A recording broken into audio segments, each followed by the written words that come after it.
Segundo libro de Samuel, capítulo 14. La semana pasada, o hemos estado viendo, de hecho, la vida de David, ahora después de que ya ha ascendido al trono, ahora ya que está al frente del pueblo de la nación de Israel, puesto ahí por Dios, Dios lo había escogido para que fuera este rey. Y hemos estado viendo todos los problemas y todas las situaciones que han estado llegando a su vida por todos lados, ¿no es cierto? Algunas cosas él las causó, como el pecado con Betsabé, el asesinato de Urías. Otras cosas, ¿verdad? Como la que su hijo Amnón hizo con su hermana Tamar, ¿verdad? Obviamente él nunca hubiera deseado que eso sucediera, pero, ¿verdad? Amnón, siendo la clase de persona que era y siendo aconsejado por uno de sus amigos, hizo lo que hizo y vimos cómo David en realidad no hizo nada para corregir lo que Amnón había hecho.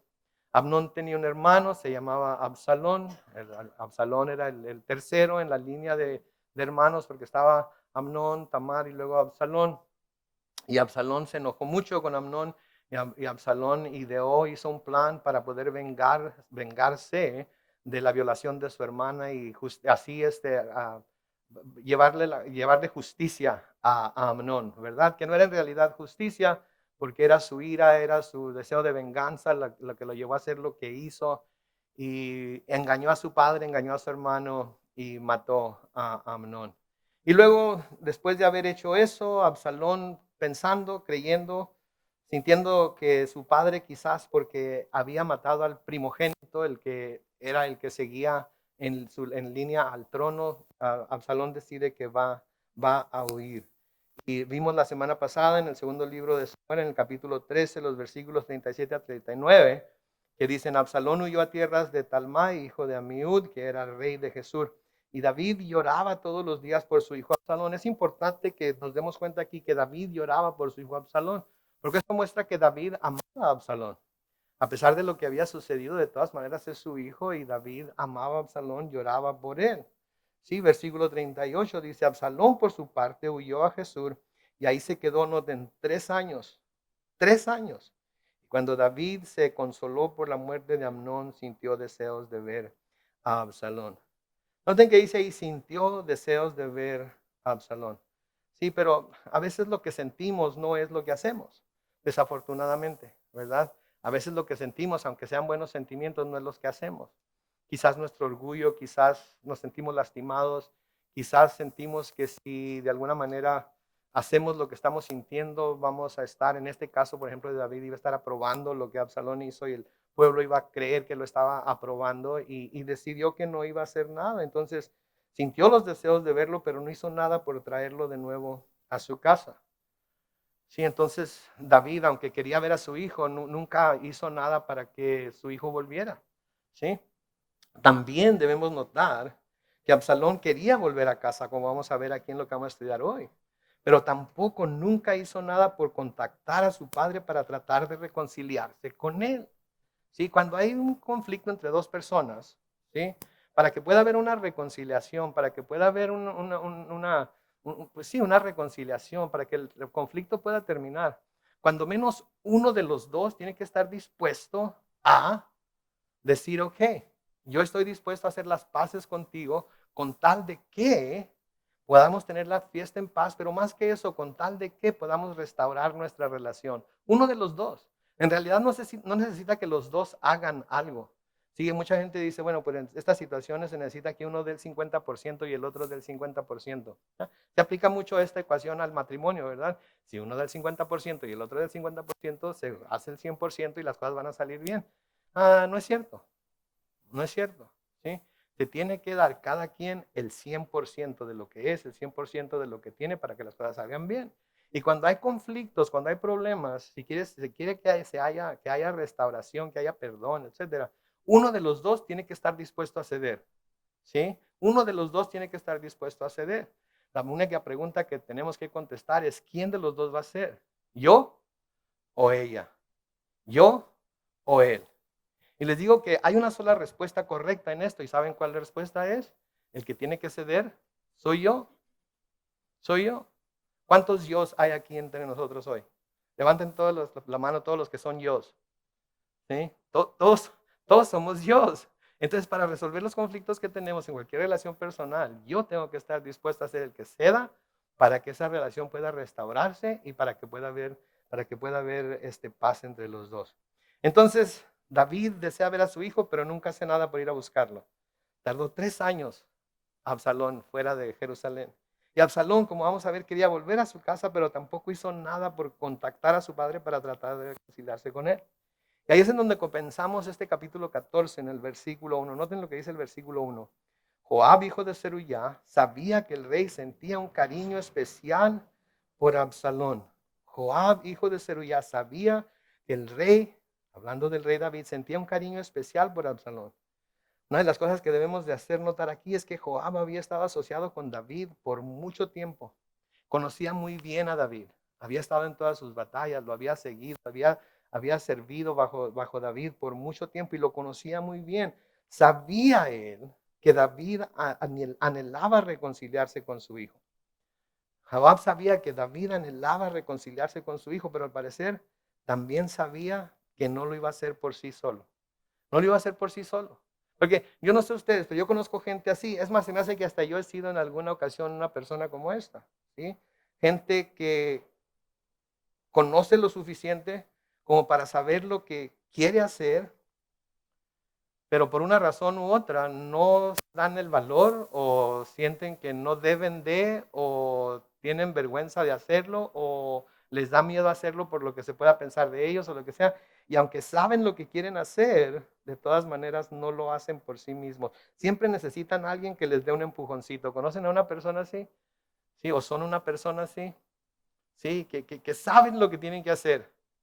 Que está claro lo que deberían hacer, pero no lo pueden hacer por sí mismos, ¿sí? Alguien tiene que darles ¿verdad? Un empujoncito para hacer lo correcto. Y yo creo que todos necesitamos de vez en cuando que se nos dé ese empujoncito de alguna manera, ¿verdad? Porque estamos atorados, ¿sí?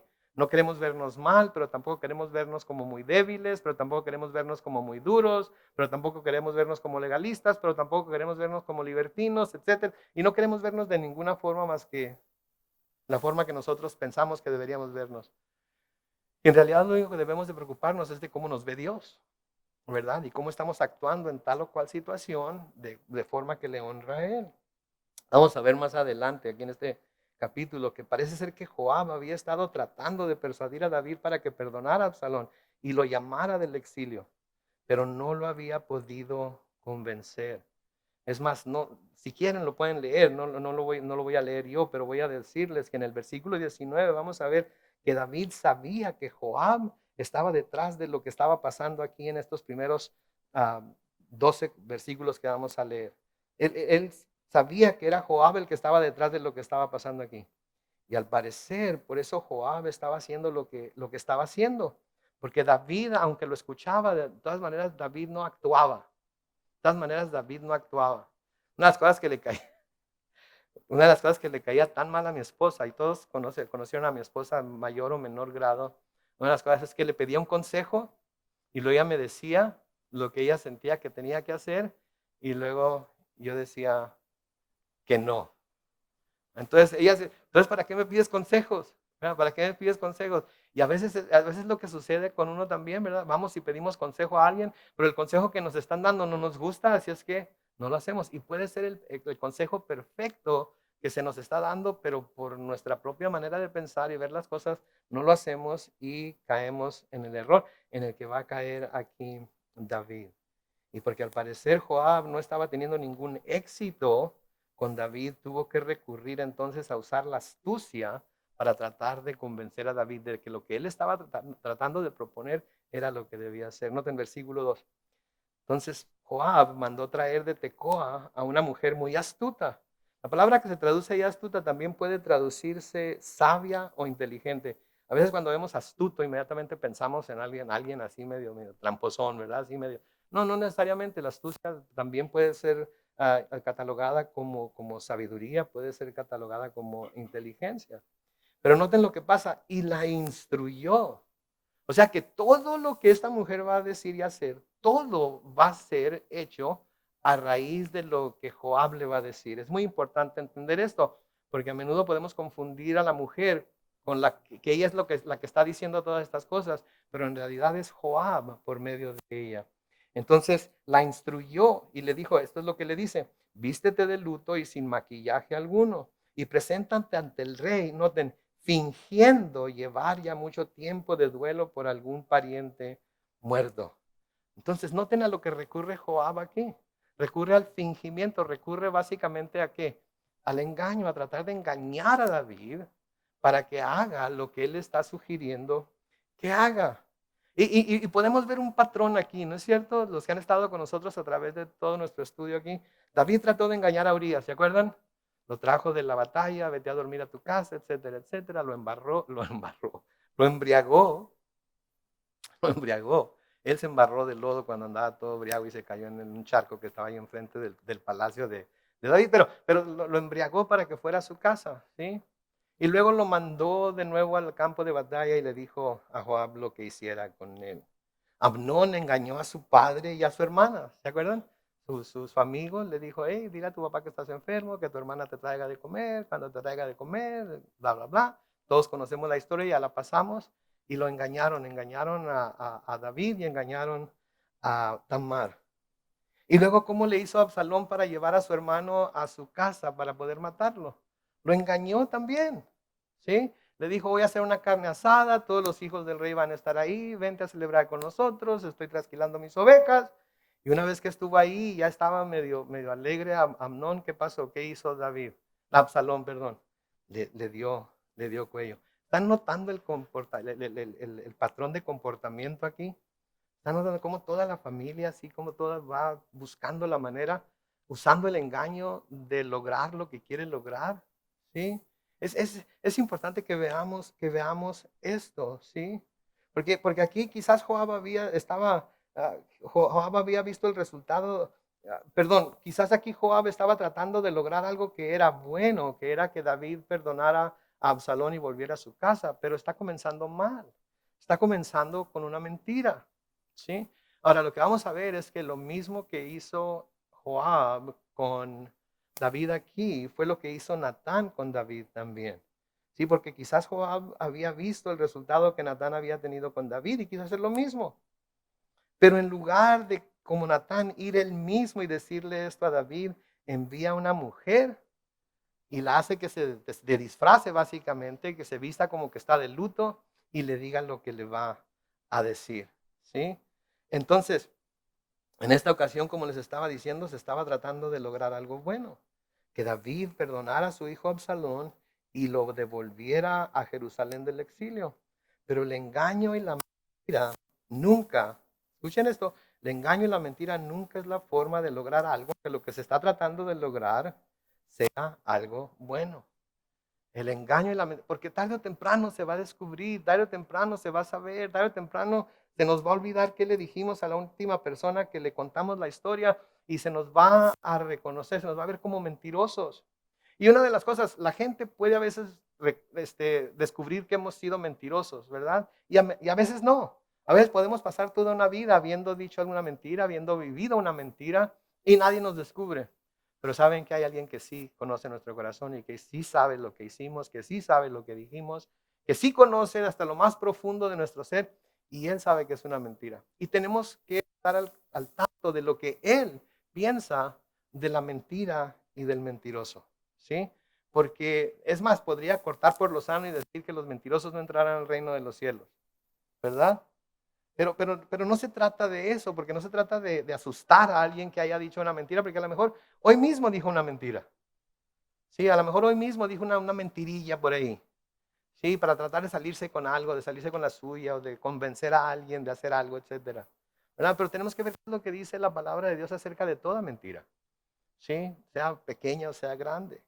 En Proverbios 12:22, y pueden ir apuntando estas citas y leerlas después por sí mismos si gustan, para comprobar que lo que les estoy leyendo viene directamente de la Biblia. Y recuerden, yo estoy leyendo de la Biblia Reina Valera Contemporánea. Proverbios 12:22 dice, al Señor le repugnan los labios mentirosos. Al Señor le repugnan los labios mentirosos. La palabra repugnan como que es fuerte, ¿no es cierto? Sin embargo, esto es lo que se nos dice en la palabra de Dios, lo que se nos dice en la Biblia acerca de cómo ve Dios los labios mentirosos. Y al Señor le repugnan los labios mentirosos, pero le agradan los que dicen la verdad. Y a veces decir la verdad nos puede costar algo, ¿no es cierto? A veces decir la verdad nos puede costar algo, nos puede costar una amistad, nos puede costar un beneficio, nos puede costar algo. Pero si vamos a hacer las cosas de acuerdo a la voluntad de Dios, vamos a tener que decir la verdad y confiar en que Él va a usar esa verdad para nuestro beneficio también. Sí, pero lo que pasa es que no tenemos confianza en que Dios va a usar la verdad para nuestro beneficio. Decidimos mentir sin darnos cuenta que Dios ve como repugnantes los labios mentirosos. En Proverbios 19:9 dice, el testigo falso no quedará sin castigo y el mentiroso será destruido. El testigo falso no quedará sin castigo. Tarde o temprano se va a descubrir la mentira y va a recibir el castigo, no de parte de Dios, sino que su propia mentira, su propio engaño, su propia telaraña de engaños va a envolverlo y va a sufrir el castigo de ello, ¿sí? Va a sufrir el castigo de ello y el mentiroso será destruido. Será destruido, de nuevo, por sus propias mentiras. ¿Sí? ¿Han oído el dicho, el pez por su boca muere? Pues el mentiroso por su lengua mentirosa también muere.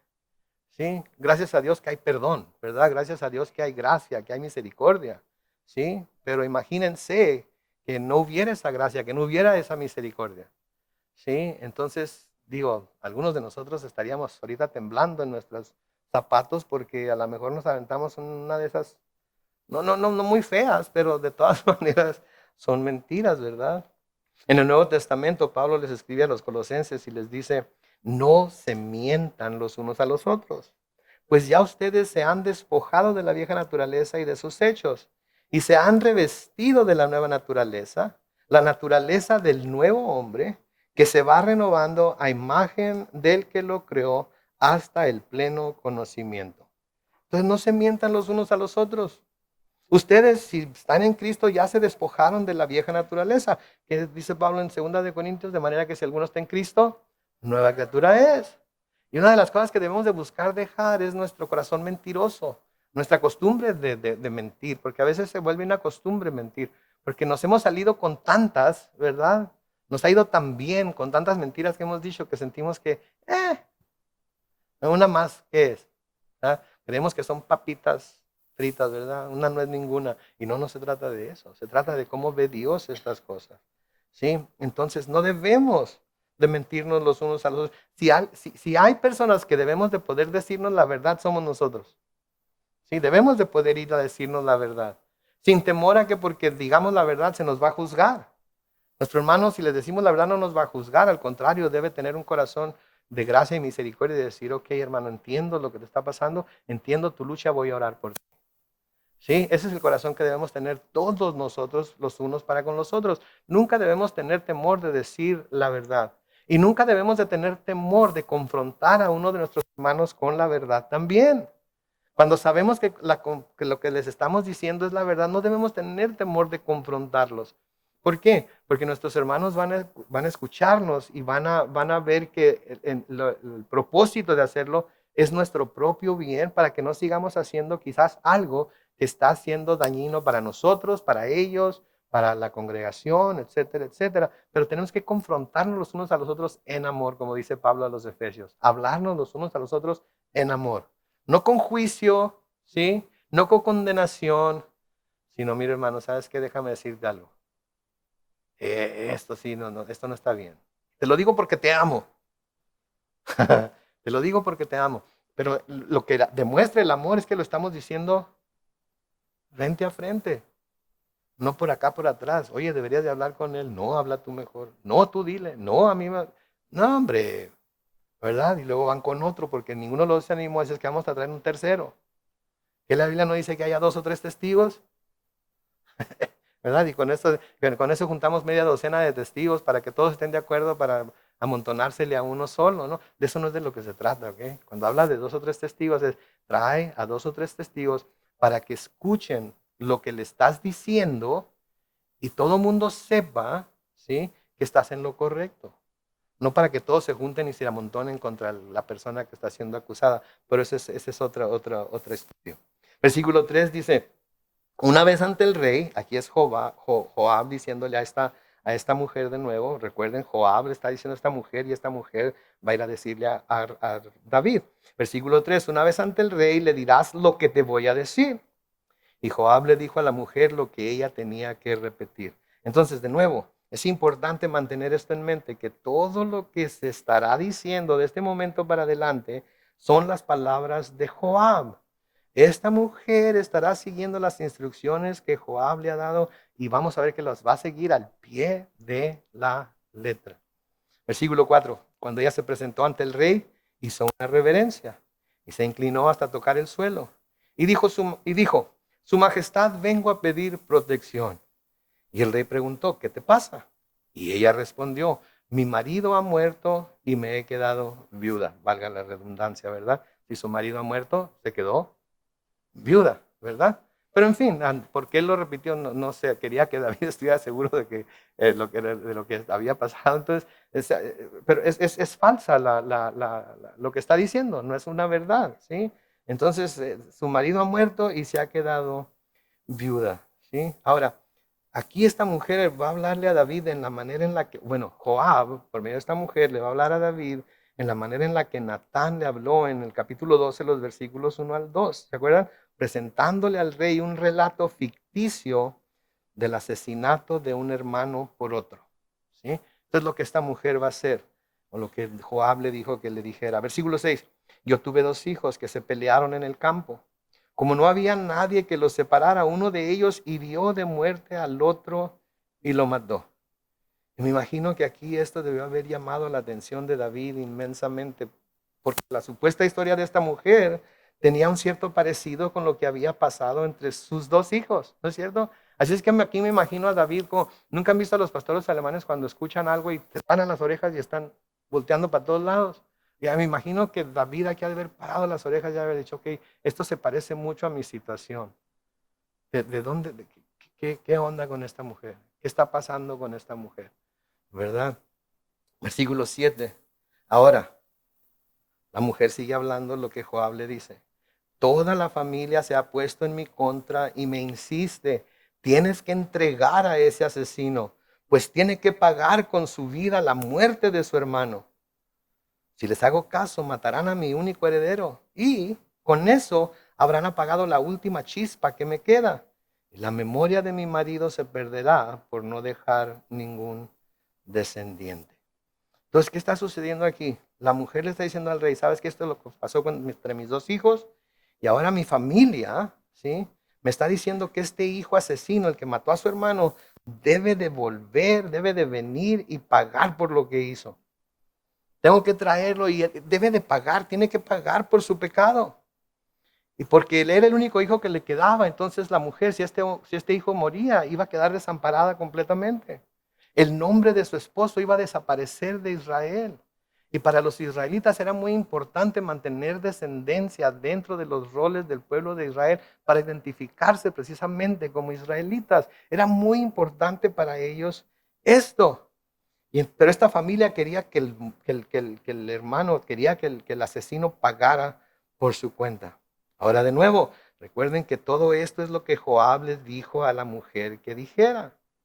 Así que para decir que Joab sabía que esto era lo que David estaba sintiendo, lo mismo que esta mujer estaba sintiendo. Y en la mente de David y en el corazón de David estaba pasando este pensamiento, si traigo a Absalón a Jerusalén de nuevo, se me va a pedir que haga justicia por lo que hizo con Amnón. Y como rey voy a tener que juzgarlo con justicia. Y como juez voy a tener que sentenciarlo a muerte. ¿Sí? Entonces, en su mente de rey, en su mente de juez, él estaba pensando lo mismo que esta mujer le estaba presentando aquí. Que si Absalón volvía, él iba a tener que juzgarlo, él como rey iba a tener que castigarlo y Absalón tenía que morir. Y eso era exactamente lo que tenía que pasar. Había razón para que David se sintiera así, porque esto era lo que la ley decía que se tenía que hacer. La ley era muy clara, ¿sí?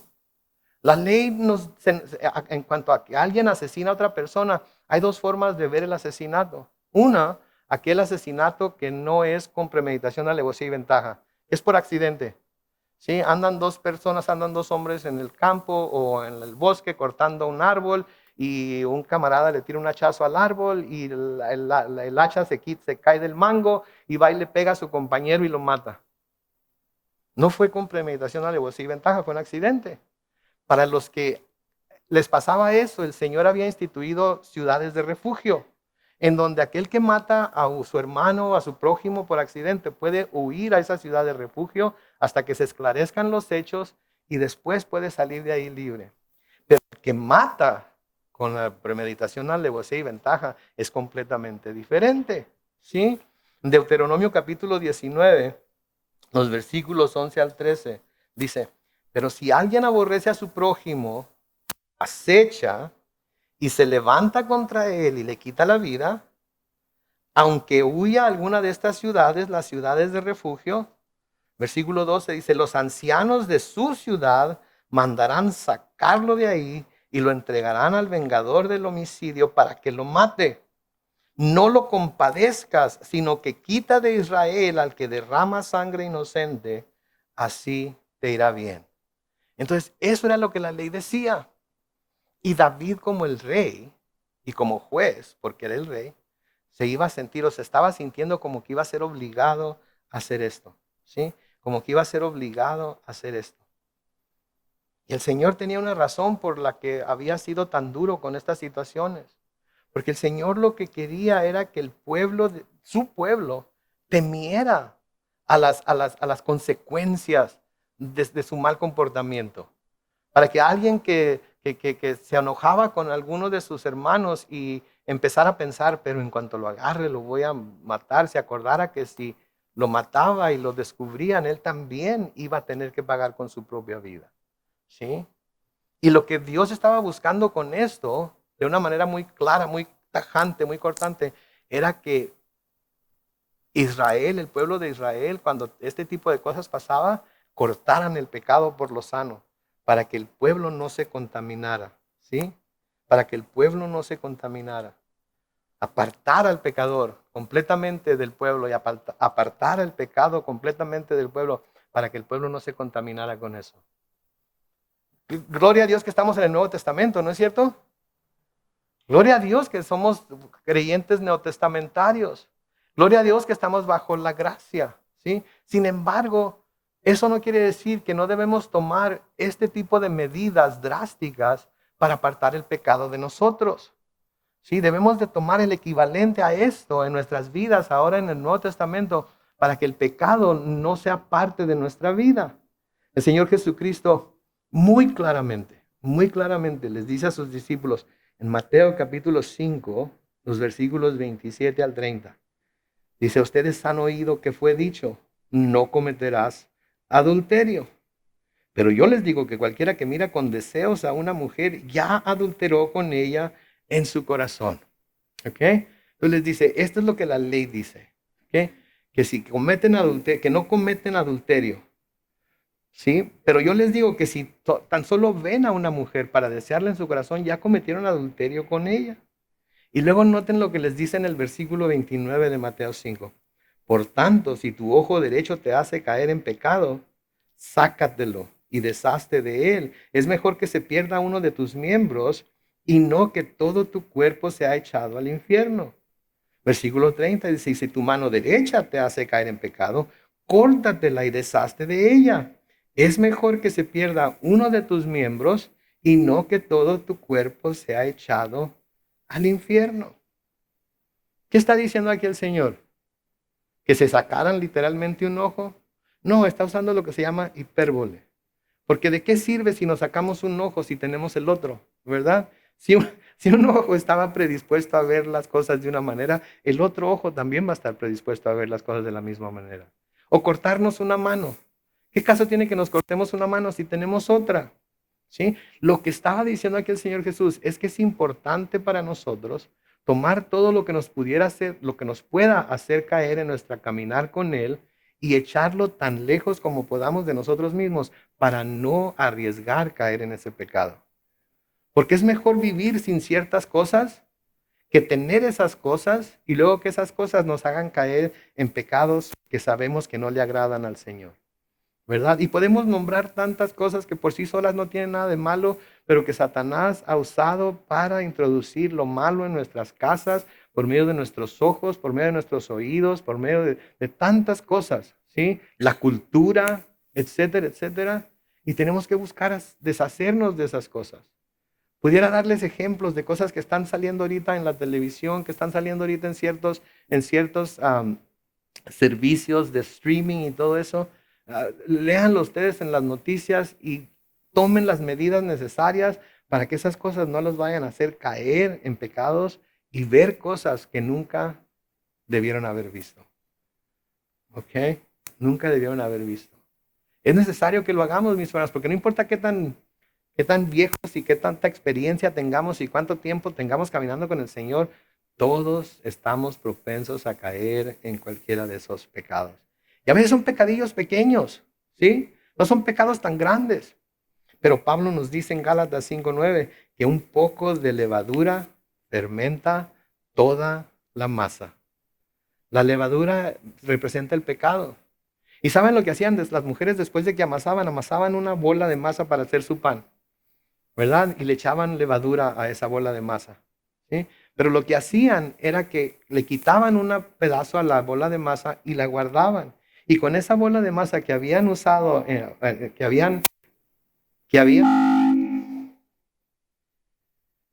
habían amasado la vez anterior, con esa pequeña bola de masa leudada que habían guardado, podían volver a leudar toda otra bola de masa. Y eso es lo que el pecado hace, ¿sí? Se necesita muy poco para causar grandes estragos en la vida del cristiano, ¿sí? Saben lo que la levadura hace dentro del pan, ¿verdad? Lo expande. Pero ¿saben por qué lo expande? Porque se come, es bacterias que se come la masa y deja que el aire llene el pan y así es como el pan se expande y se hace grande. Es lo mismo que sucede en la vida de uno.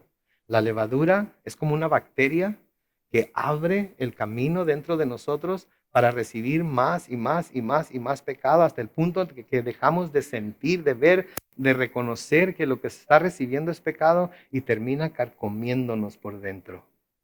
Y no queremos llegar a ese punto. Sí, Pablo a los Corintios, ¿se acuerdan aquel caso de incesto que había en la iglesia de Corinto? Sí, les escribe a los Corintios en 1 Corintios 5, los versículos 1 al 5. Y les dice, se ha sabido de un caso de inmoralidad sexual entre ustedes que ni siquiera los paganos tolerarían. ¿Escucharon eso? Que ni siquiera los paganos tolerarían.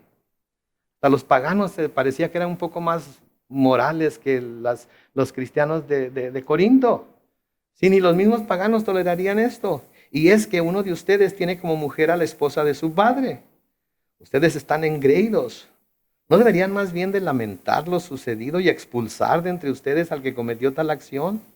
Yo por mi parte, aunque físicamente no estoy entre ustedes, sí lo estoy en espíritu. Y como si hubiera estado presente, he juzgado al que hizo tal cosa. Cuando ustedes se reúnan y en espíritu yo esté con ustedes, en el nombre de nuestro Señor Jesucristo y con su poder, entreguen a ese hombre a Satanás para que lo destruya a fin de que su espíritu sea salvado en el día del Señor. Entonces noten lo que les está diciendo Pablo aquí a los corintios. Entonces saben que eso que ese hombre está haciendo no está bien. Y ustedes están diciendo, se están jactando, les dice en la Reina Valera 60. Están jactando de la manera en la que muestran tanta gracia para con este hombre. ¿Y saben qué les digo yo? Échenlo para afuera. Échenlo para afuera. Y hay un tiempo en el cual, si un hermano está en pecado y se le reprende y se le llama a cuentas y no quiere dejar el pecado, es tiempo de cortar por lo sano con él o ella, ¿sí? Tenemos que estar constantemente vigilando que estamos haciendo todas las cosas bíblicamente. Entonces, sí, David estaba en lo cierto, tenía miedo de hacer volver a Absalón por lo que esta señora le estaba diciendo acerca de lo que su familia quería que hiciera con el hijo que había matado a su otro hijo. Versículo 8, noten lo que sigue diciendo. El rey le dijo a la mujer, regresa a tu casa, que yo voy a dar instrucciones acerca de ti. Pero la mujer le respondió, rey y señor mío, si la familia de mi padre y yo hemos hecho mal, que la culpa recaiga sobre nosotros, pero no se culpe de esto a su majestad ni a su reino. Noten, la mujer sabe que si este asunto fuera cierto y el rey aboga por el asesino de su hermano, ¿sí? De su otro hijo, el pueblo lo vería como un mal juez que no juzga de acuerdo con la ley de Dios. Sí, el pueblo lo iba a ver como un juez que no juzga con la ley de Dios, como un juez que estaba mostrando parcialidad hacia alguien.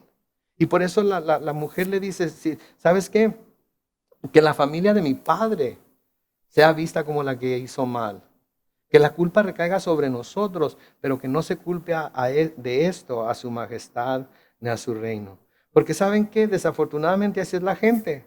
Cuando alguien que no son ellos caen en alguna falta, esperan que si se trata de la iglesia o se trata de la ley del hombre, esperan que el culpable sea castigado, que el ofensor sea castigado con todo el peso de la ley. ¿No es cierto? Así es la gente. Ven a otra persona que cae, no se dan cuenta de su propio pecado, pero sí se dan cuenta del pecado del otro y quieren que se use todo el peso de la ley para actuar en contra de esa persona. Porque a- así somos. Somos tan buenos para ver el pecado de los demás. Somos tan buenos para hacer resaltar el pecado de los demás. Pero somos muy malos para ver nuestro propio pecado. Mi mamá tiene un dicho que siempre me ha dicho, Carlos Manuel, acuérdate de que con un dedo apuntas hacia allá, pero te apuntan a ti. ¿Sí? Así es que ten cuidado. ¿Sí? Ten cuidado. Y podemos recordar, ¿se acuerdan lo que pasó cuando Natán confrontó a David con la historia de aquel hombre rico que tenía mucho ganado, pero decidió quitarle la corderita al hombre pobre que vivía a un lado de él?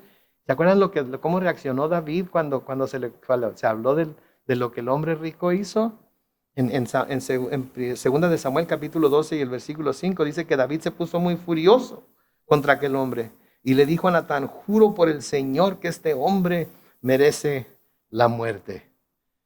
¿Sí? Entonces, la mujer sabía y David también sabía lo que iba a pasar. Versículo 10 sigue diciendo, y David le dijo, si alguien te culpa de algo, hazlo que comparezca ante mí y no volverá a molestarte. Pero la mujer añadió, versículo 11, ruego a su majestad consultar al Señor su Dios para que para quien quiere tomar venganza no empeore las cosas matando a mi hijo. Y el rey respondió, juro por el Señor que tu hijo no va a perder un solo pelo de su cabeza. ¿Se fijan hasta dónde estaba dispuesto David de doblar la ley por este muchacho que no conocía? ¿Y saben qué? Les digo una cosa, no tenía nada de malo. Sí, no tenía nada de malo, porque el Señor Jesucristo mismo, cuando vino a explicar el espíritu de la ley, nos decía que Dios prefería que la misericordia y el sacrificio. ¿Sí? Y el mismo Señor Jesucristo tomó muchas de las leyes y las dobló hasta el punto de que cualquiera pudiera decir, las quebrantó, pero no las quebrantó, no porque no haya hecho algo contrario a lo que la ley decía, lo hizo. ¿Sí?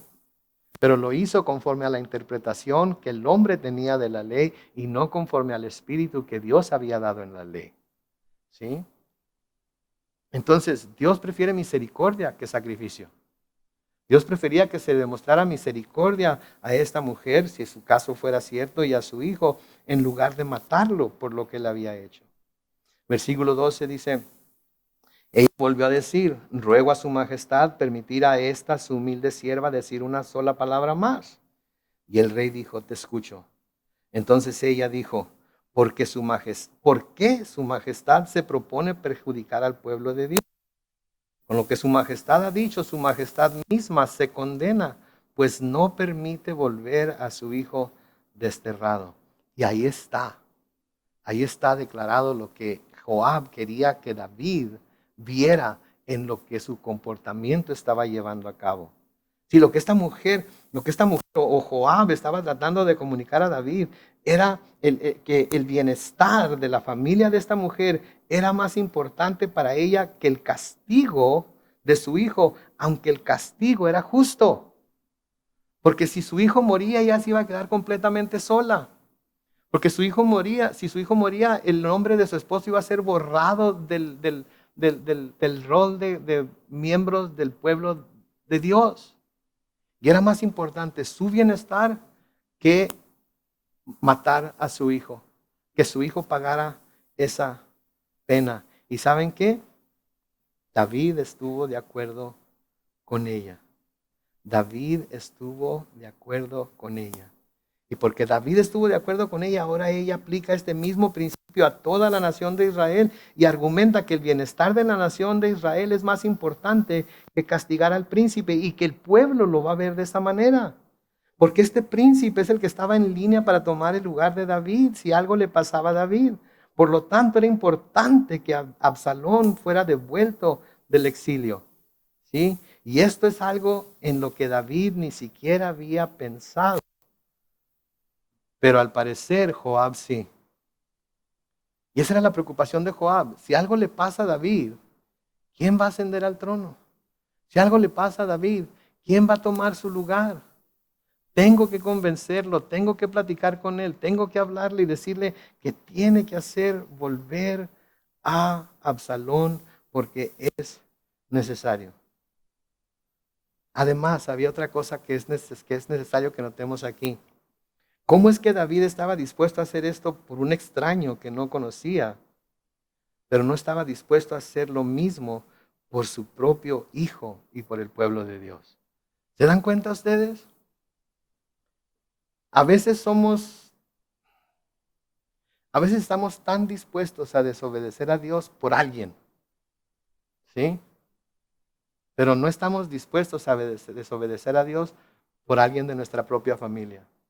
Especialmente si estamos distantes de ellos, especialmente si estamos enojados con ellos, especialmente si nos han hecho algún daño a nosotros.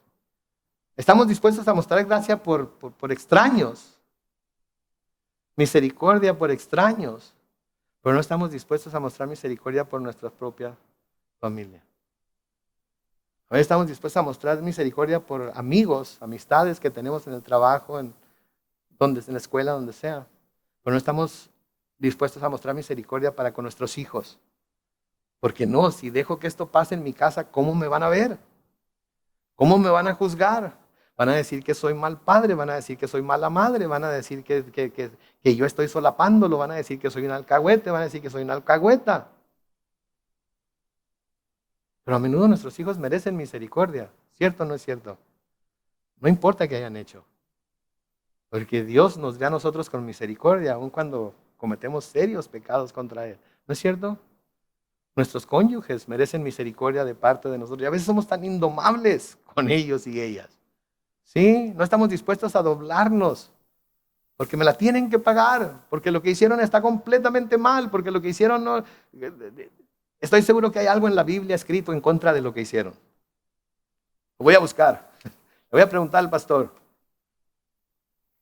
¿Sí? Entonces, David estaba dispuesto a hacer esto por un extraño que no conocía, pero no estaba dispuesto a hacerlo por su propio hijo, por el pueblo de Dios. Versículo 14, noten lo que esta mujer le dice a David. En el versículo 14, todos tenemos que morir. Somos como el agua cuando se derrama en el suelo, que ya no se puede recoger. Pero Dios, lejos de quitarnos la vida, pone los medios para que nos volvamos a Él si nos hemos alejado. ¿Se dan cuenta de lo que esta mujer le está diciendo aquí a David? ¿Sí? Hay un dicho en inglés que dice que no hay razón para llorar por la leche que ya se derramó. ¿Sí? ¿Saben que hay veces ya no hay, ya para qué hacer tanto argüende por algo que ya pasó, que ya se hizo, que ya no tiene remedio, que ya... Mi mamá, otro dicho de mi mamá, palo dado ni Dios lo quita. Nunca no oído eso. Palo dado ni Dios lo quita. Si ya se cometió el error, si ya se cometió el pecado, si ya se están sufriendo las consecuencias de ese pecado, ¿qué caso tiene que estemos, otro dicho de mi mamá, como cuchillito de palo, dale, y dale, y dale, y dale, y dale, y dale, y dale, tratando de hacer que la persona se sienta mal por lo que la misma persona sabe que hizo mal? ¿Qué ganamos? ¿Les ha servido de algo cuando han sido así? ¿O ustedes nunca han sido así? Yo soy el único. No, no sirve de nada. ¿Sí? Hay que dejarlo. Hay que perdonar. Hay que olvidar. Hay que dejar que Dios lidie con ello como y cuando Él quiera. Porque Él va a lidiar con justicia. Porque recuerden, la ira del hombre no trae la justicia de Dios. La ira del hombre no trae nada bueno. Se lo tenemos que dejar a Dios. Y esta mujer apela, o más bien, de nuevo, Joab, tengo que mantenerme yo, tengo que acordarme de que es él a través de esta mujer. Joab apela a lo que David sabe que es cierto acerca del Señor, porque él mismo lo ha experimentado. ¿Sí? Que Dios es bueno. ¿Sí? Que Dios a menudo toma las cosas que hacemos y si vamos a Él con un corazón contrito y humillado, no nos rechaza, nos recibe, nos perdona, nos da una nueva oportunidad y no nomás una segunda, sino tercera, cuarta, quinta. Algunos ya vamos en la 10ª oportunidad que Dios nos está dando. Pero Dios sigue fiel a nosotros, ¿no es cierto? Dios sigue fiel a nosotros. Y David sabía esto acerca de Dios. ¿Sí? David mismo escribió en el Salmo 25, en los versículos 8 y 9, el Señor es bueno y recto, por eso enseña a los pecadores el camino. El Señor muestra su camino a los humildes y los encamina en la justicia. Sí, el Señor es bueno y recto. Y enseña a los pecadores el camino. El Señor pudo haber cubierto el camino, pudo haberlo tapado, pudo haberlo no revelado, pero el Señor en Cristo vino a revelarnos el camino para regresar a Él. ¿Sí? Y porque Él nos lo reveló, nosotros pudimos entrar y caminar por ese camino. Y ahora estamos siendo reconciliados, hemos sido reconciliados con Él. Sí, de nuevo el versículo 9 de Salmo 25, el Señor muestra su camino a los humildes y los encamina en la justicia. ¿Se acuerdan cuando sus niños estaban chiquitos? Y ahí lo llevaban caminando porque andaba aprendiendo a caminar. Y el chamaco miraba un charco. Y parecía como que lo estaba llamando el charco. Y el chamaco se arrancaba así, pero piquete derecho al charco. ¿Se acuerdan lo que hacían ustedes? Lo agarraban, lo levantaban y luego lo ponían en el camino que, no, por acá y una nalgadita para que siguiera por ahí. Es lo mismo que hace Dios con nosotros, ¿no es cierto? Vamos rumbo al precipicio y nos detiene y nos levanta y nos pone en el camino correcto y nos da una nalgadilla y ándele, váyase por el camino que tiene que seguir. Porque así es nuestro Dios. En el Salmo 63, los versículos 3 y 4 dice, tu misericordia es mejor que la vida, por eso mis labios te alaban. Yo te bendeciré mientras tenga vida y en tu nombre levantaré mis manos. ¿Sí? Tu misericordia es mejor que la vida. ¿Sí? Por eso alabamos al Señor, ¿no es cierto? Por la misericordia que nos ha mostrado, por la gracia que nos ha dado, por el bien del cual nos ha hecho partícipes, aun cuando a veces nosotros sabemos, bueno, no a veces, sabemos que nosotros no lo merecemos. Sí, pero Dios es bueno. Por eso en el Salmo 103, los versículos 1 y 3, dice, bendice alma mía al Señor, bendiga todo mi ser su santo nombre, bendice alma mía al Señor y no olvides ninguna de sus bendiciones. El Señor perdona tus maldades y sana todas tus dolencias. El Señor perdona tus maldades. ¿Sí? ¿Hay alguien aquí que tenga un pecado que Dios no le ha perdonado todavía? Si hay algún pecado por el que Dios no le haya perdonado todavía, hay una sola razón que puede haber por ello. Y esa razón es que no lo ha confesado delante de Dios como pecado.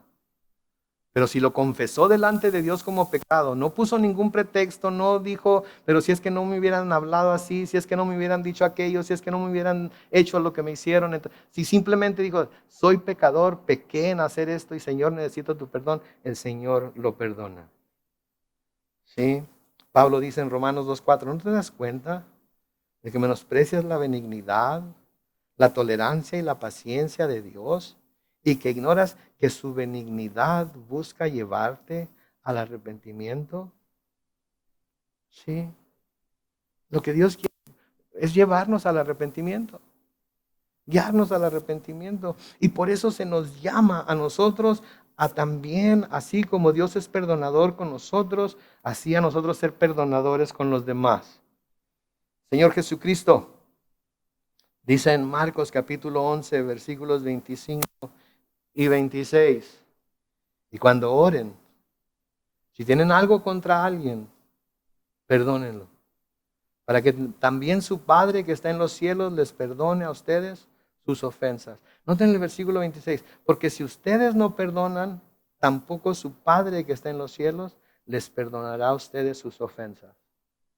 Yo no sé cómo funciona esto para ustedes, pero yo lo entiendo muy claramente. Si yo no estoy dispuesto a perdonar a alguien que me hizo un mal a mí, entonces Él no me va a perdonar a mí los males que yo le he hecho a Él.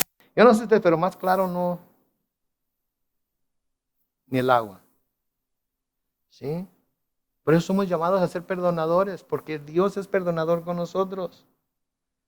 Por último, aquí esta noche Pablo les escribe a los Efesios, en Efesios 4, 29 al 32, no pronuncien ustedes ninguna palabra obscena, sino solo aquellas que contribuyan a la necesaria edificación y que sean de bendición para los oyentes. En otras palabras, si lo que van a decir no va a ser de bendición para todos los que están oyendo, mejor no digan nada. Mejor quédense callados. ¿Sí? No digan nada.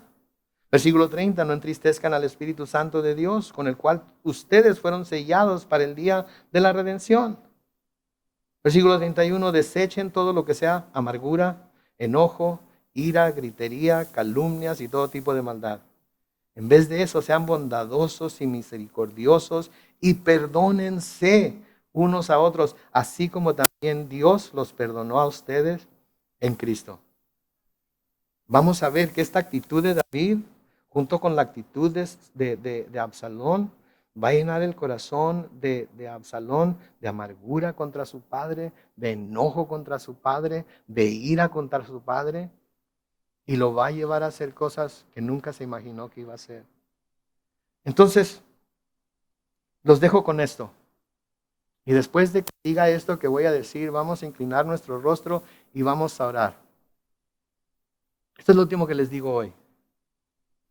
¿Tienen algo por lo cual deben pedir perdón a alguien? Pidan perdón cuanto antes. Arreglen las cosas entre ustedes y esa persona. Pero es que, pastor, si ellos no me hubieran hecho lo que me hicieron, yo no hubiera hecho, no me importa. Si hay que pedir perdón, pidan perdón cuanto antes. ¿Tienen alguien a quien perdonar? Perdonen. Perdónenlo hoy. Perdónenla hoy. No dejen que pase esta noche sin llamarles por teléfono, sin mandarles un mensaje de texto y decir, te perdono. Quizás ellos ni se van a acordar porque les están otorgando perdón. No importa, perdónenles.